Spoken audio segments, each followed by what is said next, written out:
All right, welcome to the first edition of the TBA Podcast. I'm your host, Bryant Graham. We've got Troy and Alexander as well, but today I've got a guest, Jared Mack, with us. 6 weeks late. Yeah, and technically this is episode 1B, I guess. We had 1A, and we had some recording issues where there wasn't any audio, so it's kind of embarrassing, but here we are. But yeah, this is a podcast where we're going to talk about sports, mainly college football, but we do love, the NFL, college basketball, and currently got baseball over here on the TV. Got the Yankees and Red Sox tied 2-2. But yeah, and Jared's a Braves fan. Looks like they're going to have a new manager next year. Well, sad to see Snick go, but at least he got a ring, so that's all that matters. Yeah. Anyways, today, like Jared said, week 6, coming off a great epic weekend last weekend, a crap ton of close games. Of course, you had Bama, Georgia, you had Oregon, Penn State, but of course there were some other great games as well. USC, Illinois came down to the wire. Mm-hmm. Lincoln Riley couldn't get over the edge. Illinois kind of, after getting blown out versus Indiana, kind of thought they might be dead in the water, but looks like Lincoln Indiana might be Riley. a good team. Lincoln Riley just cannot. I'm genuinely curious how long he's going to last at USC because he just cannot close out big games or even close games for that matter. He's just struggled at USC. Yeah, and I don't know if it's recruiting. I don't know, what the situation is. Obviously, it's had a lot of close games. It's just getting over the hump. And I think they had the opportunity to do that. They've got some games. They got Notre Dame on the schedule. They've got Oregon. Got an opportunity to prove. Well, speaking of not getting over the hump, I got a list of grievances about my Auburn Tigers. So Auburn, Texas A&M, 16-10 win. I did pick Auburn to cover, and thankfully they did for me. lucky But you. usually in that kind of game, you think 16 points is going to get you the win. It looks like Auburn's defense, just like last year, wasn't the struggle. It's Jackson Arnold. He's an upgrade from Peyton Thorne, but just in these tough matchups, I don't know. It's like he's hesitant. I don't know if you can blame all the sacks on the offensive line. I don't know. What's your take on that? I think it's a mix because I will say this about Jackson Arnold. He has not thrown an interception this year. So that's a plus, but part of me is I think he's being a little bit too cautious with the football. Like he's holding on to the football a lot, and that can lead to a bunch of sacks. But I'll tell you where I started worrying about us was when we played Ball State in week 2. Because Ball State sacked Jackson Arnold 5 times. Mm. And that's Ball State. They're one of the worst FBS programs in the country this year. And what also led me to be a little bit hesitant was that at sometimes in that game, like, some drives, Auburn looked squared away. They moved the football down the field, they looked in rhythm, they looked on time. Then other drives, they looked completely out of sync. Like they just had no coordination whatsoever. Like I said, Jackson Arnold had 5 sacks in that game. You take a look at Oklahoma and A&M, he's been sacked 17 times in the past 2 weeks. Yeah, gosh. Yeah, exactly. So plenty of ice baths for Jackson Arnold. You'd But hope not to get that sacked that many times in the season. exactly. And part of it, like I said, I think is him holding on to the ball too long. Maybe the receivers aren't getting separation, or maybe he's just not in a good rhythm. And there's other times where Oklahoma's got a good defense. And their head coach, Brent Venables, is a defensive guy. He can scheme. And then I didn't realize this, but the defensive coordinator at Texas A&M is Jay Bateman, who used to direct one of the country's best defenses while he was at Army. Shameless plug. But like he's went up against 2 really good defenses, and Auburn's got playmakers. I mean, Cam Coleman had 3 catches for 88 yards and a touchdown in the first half against I think it was Oklahoma, if I'm not mistaken. No, it was it was Oklahoma. He had 3 catches for 88 yards and a touchdown in the first half against Oklahoma, and then he had nothing the rest of the way. So, and then one of the big things I think, and I'll let you put in your 2 cents in just a second, one of the big things that Auburn has gotten away from that was so good for them against Baylor was the quarterback running game. Like just running the quarterback midlines and the reads, designed quarterback runs. They've gotten away from that. They don't run the ball the way they should. And I get you want to push the passing game, you want to put stress on a defensive secondary, but you've got to go to your bread and butter when you need points. And maybe A&M and Oklahoma were stout and we're good at stopping that. But at the same time, you don't just give up, especially in close ball games where you can still run your offense and not panic. So Yeah, and like you said, you gotta run to the strength of your team. And I think that's a situation where Jackson Arnold, like you said, yeah, you're not going to run the Gus Malzahn offense. Obviously, as an Auburn fan, used to that years ago. still on the Gus bus, baby. The Gus bus, he's rolling. But at the very least, you got to have some design runs. You got to get Jackson Arnold. Obviously, he proved it last year versus Alabama. He can. He also proved it versus Baylor. He is a athletic runner. He can get you some tough yards. Another thing is, obviously, if he's had problems throwing the ball deep down the field, you've got so many playmakers at wide receiver. That's one of the best wide receiver cores in the nation, led by Cam Coleman. You got to get them the ball somehow. I don't know if you got to throw more screens. You got to throw some intermediate, quick passes. You got to get. I mean, I think if you do that, you're going to get Jackson Arnold some more confidence. And again, your defense is playing lights out. You don't have to score 40 points. I think it's just kind of controlling the clock, kind of getting some quick passes. If you look at Alabama, obviously Ty Simpson, he's probably a better passer than Jackson Arnold, but they're getting the ball out quick. And, the checkdowns, the right passes. Thing with Milroe last year is, and he was similar. He was a great runner, similar to Jackson Arnold, obviously a little bit better in that regard, but he was always looking for the deep ball or he was looking to run. And in some games, Vanderbilt last year, not to get off topic, but looks like it was kind of boomer bust. And, in that game, you would have liked to see him run a little bit more. So it's like Auburn needs to kind of, figure out, like, if Jackson Arnold's holding to the ball too long, maybe we need to do some design runs. Maybe we need to do some quick passes, like something to just get it, for one, get the juices flowing, but two, find a way not to go 3 and out and give the ball back to the other team. Well, I mean, I think you can also line up Cam Coleman a little bit around, like move him around, put him in motion, maybe put him in the slot, put him one on a nickel corner or a linebacker, somebody that he can win one-on-one against, and try to just, like I said, move him around so the defense isn't going, okay, he's going to line up outside every play. Yeah. And then another thing we got away from, Jeremiah Cobb was one of the leading rushers in the SEC after the first 3 weeks, and he has just disappeared.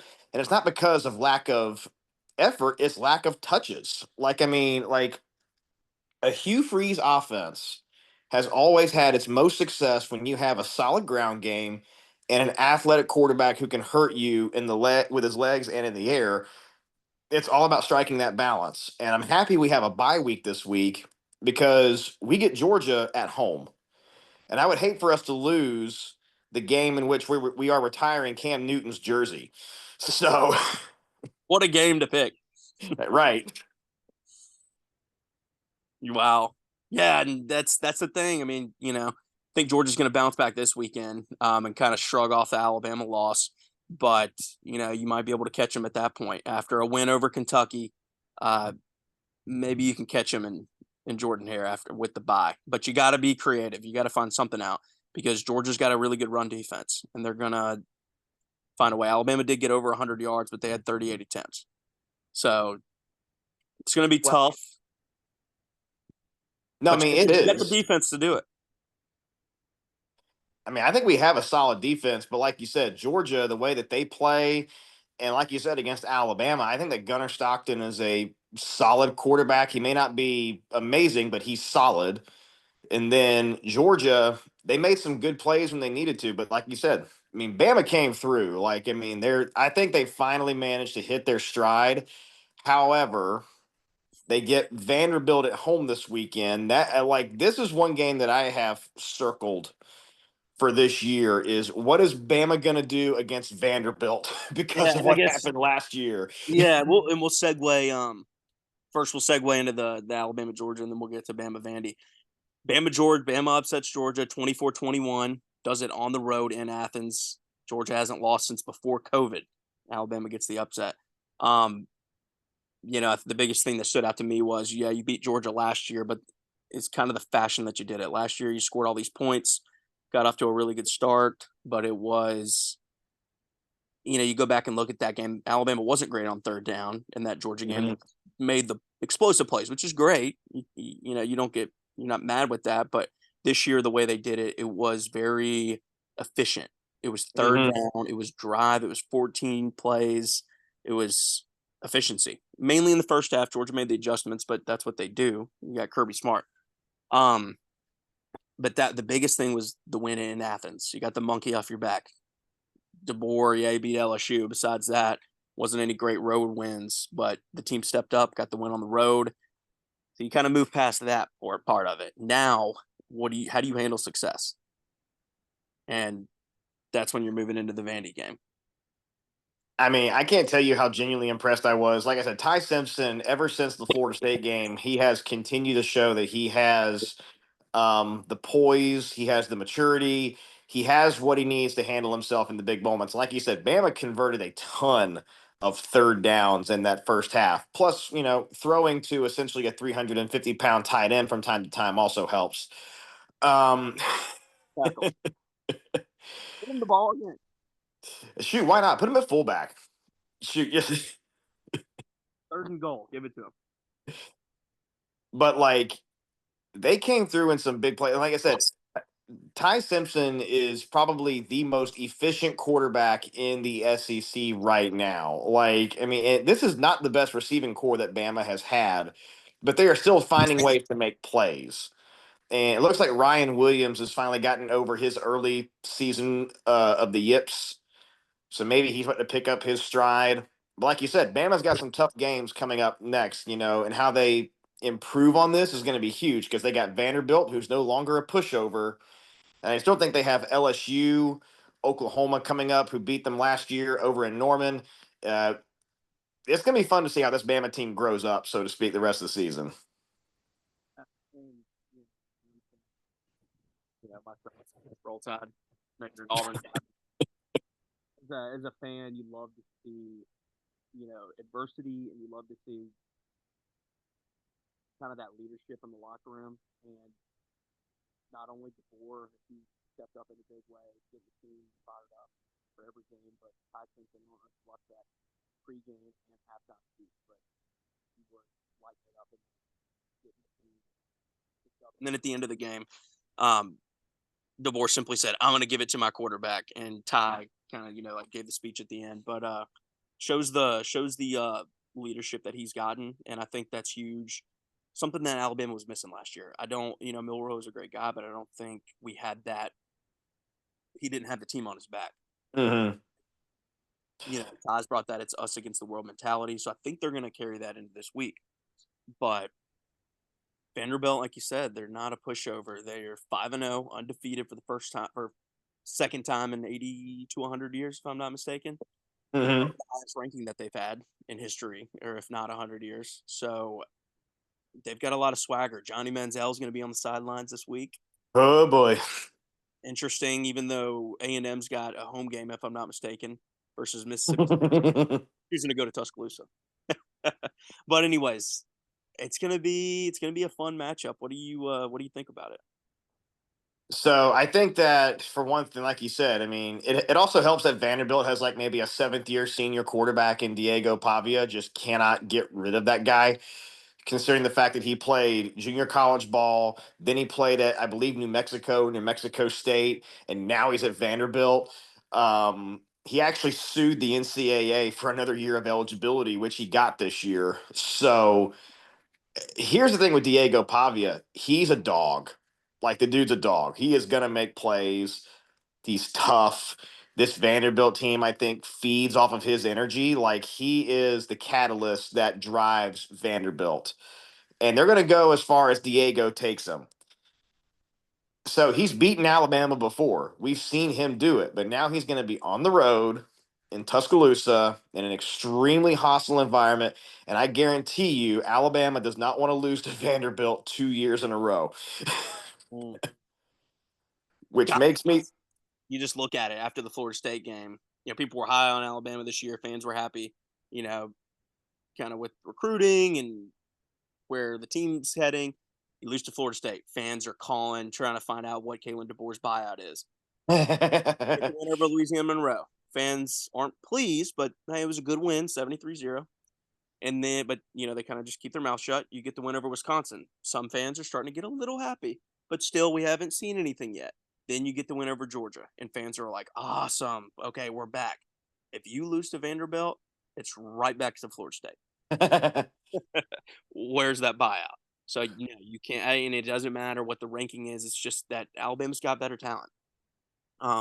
You don't need to win this game by 20 points. You can win this game by 3, and I think fans understand Vanderbilt's a good opponent. We just need to get out with a win versus a great offense, one of the top offenses in the nation. But you got to get the win at home. Which, I mean, I think Bama will win. I think that being at home makes a huge difference. Um, and there were some people last week who were going like, if Bama loses to Georgia, are they eliminated from the college football playoff conversation? No. We had like 3 or 4 teams last year make it with 2 losses. Bama plays in the SEC. They're going to get plenty of opportunities to beat top competition to work their way back into the playoff conversation. And look at Vanderbilt. They're ranked 18th. Who would have told me that Vanderbilt would have been ranked 18th going into the Bama game this year? 16th. So 16th, exactly. See, proving my point exactly. Who would have thought, right? Yeah, and same for Vanderbilt. If they're a 10-2 ball team, I think they're in the playoffs. They've got a tough schedule. Any SEC team, honestly, 10-2, you're probably going to be in the playoffs. There's a couple that could go 9-3, probably not all of them, depending on schedules, but 10-2, you're in my opinion, just especially with Vanderbilt's schedule, similar to Alabama's. But yeah, so currently the line is at 10.5, Alabama. I'm gonna pick Alabama to win 38-31. I'll have a Vanderbilt cover, but Alabama wins by a tutty. So I will. So I'll take Bama and the points. Give me Bama by 17. Okay. So give me Bama. Give me Bama 41-24. Nice. I can see that. I can see that too. I think it's gonna be a good game. It's gonna be a really good game. Really exciting. 2 of the best quarterbacks in the SEC. But anyway, speaking of the number 18 team in the nation, that is Florida State, the team that beat Alabama. They've got Miami, the number 2 team in the nation. Carson Beck, former Georgia Bulldog. What do you see? What do you like about this game? It's in Tallahassee. Well, for one thing, I'm just happy that both Miami and Florida State are good at the same time again. Because we went through a stretch where Florida State was good and Miami wasn't, and then Miami was good and Florida State wasn't. Now they're both good. They're not just in the ACC conversation; they're in the national conversation, and that's what this game I think thrives on, is being in the national spotlight. And Miami coming into this game undefeated. Florida State coming off of a tough break loss against Virginia in overtime this past weekend. It's going to be fun to see how Florida State responds to some adversity, because is it going to be one of those instances where they go to the drawing board, they rebound quickly, or is it going to be one of those situations like 2 years ago where they suffered a setback in which they didn't make the playoff and they just folded? Mm-hmm. So then again, Castellanos at Florida State, he's a game-changing quarterback. You have Carson Beck, who is the experienced old veteran at Miami. This could, I think, shape up to be a one-score ball game. Like maybe whoever has the ball last pulls it out. Yeah. I agree with you there. I think it's gonna be high scoring. Maybe not in the 40s, but high 20s, 30s. I think it's gonna be explosive. Carson Beck, and obviously he's a gamer, but Florida State's one of the top offenses. I think they're either first or second, with Vandy's up there too. But Gus Bus. that's the thing, is that Florida State probably hasn't seen a defense like Miami's, and then Miami hasn't seen an offense like Florida State's. Because South Florida, yeah, they're a good, solid ball team, but they really don't have the talent to really keep it up with a defense like Miami's. And then Florida, they are atrocious. I don't know what's going on there. Notre Dame put some points on it. That was a close game. But Well, we have one head coaching vacancy at Arkansas, and I'm pretty sure that Florida could very well be the next. So, and that's the thing. If Florida's got Texas this week. That's a big game.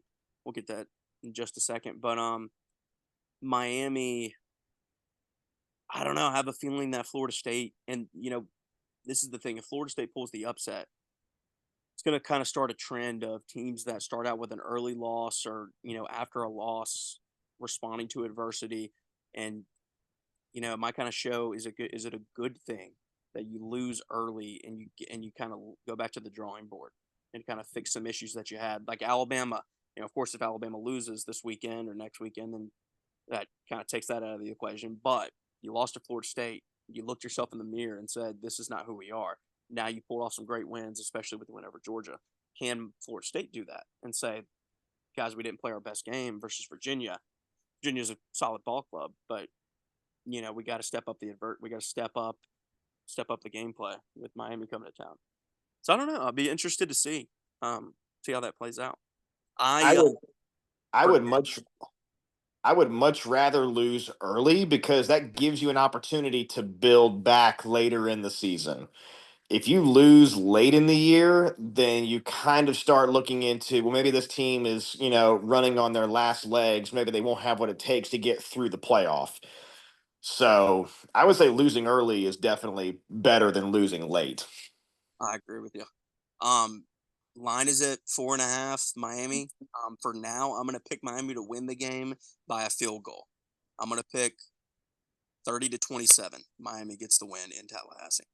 I will take, I'm going to go for the upset. I'm going to take Florida State. I'm going to take Florida State 24 20, 24-20 Florida State. Nice, awesome. Lastly, our quick tidbit: Mississippi State 4-1 taking on Texas A&M, ranked number 6 in the nation, undefeated. What's your quick synopsis on that? That's going to be kind of like my little upset alert outside of Florida State, Miami, because Mississippi State is a different team this year. They started 4-0. They beat Arizona State, who was ranked at home. They took Tennessee down to the wire. Like, y'all be careful about the Raging Cowbells because I think that, with the right, I think with the right drive, they're going to give Texas A&M some trouble. A&M's solid. They got a good defense, but I think that Mississippi State is going to give A&M some trouble. I could be wrong. Then again, it's maroon on maroon.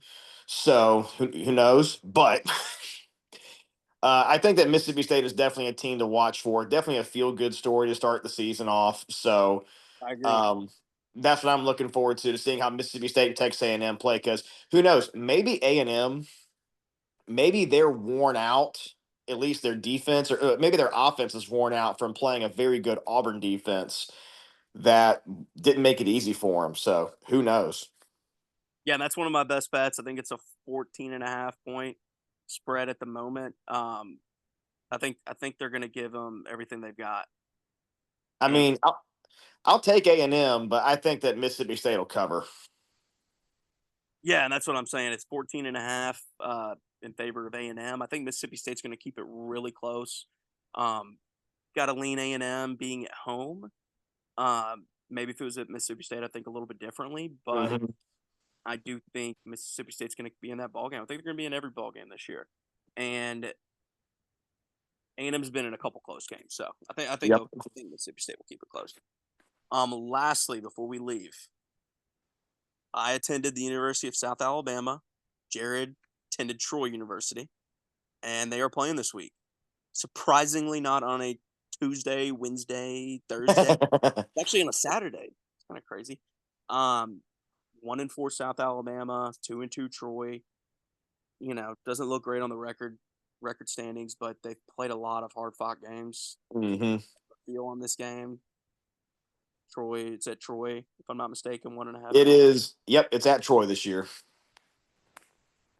Yeah, I think it'll be a good ball game. Both teams have played.